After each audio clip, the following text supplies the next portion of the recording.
Well, good morning and welcome to today's video through the Gospel of Luke. Our reading today is Luke chapter 9, verses 10 through 36. And I want to call out one passage in particular, which you may have heard before. It starts in verse 23, so listen up. Jesus is talking to a large crowd, including his disciples, after he's just fed thousands of people on the hillside.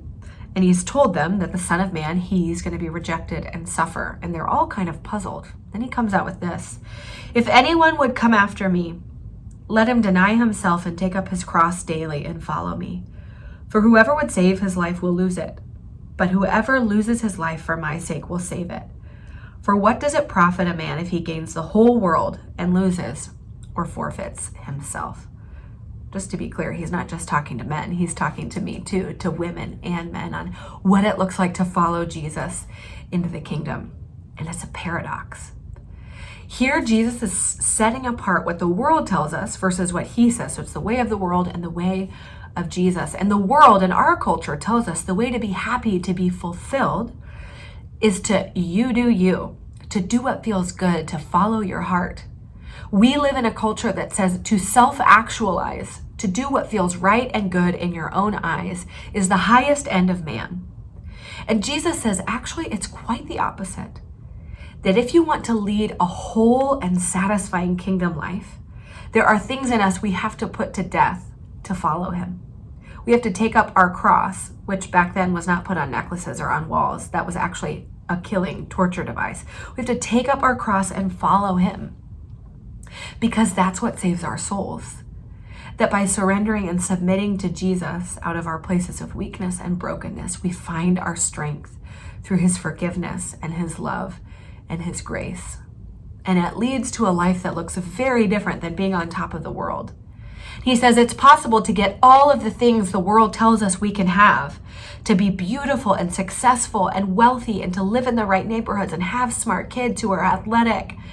But you can lose your soul in the process. Some of you watching this knows exactly what that feels like because you are there right now. He says those things actually aren't what matter. Those things aren't the end.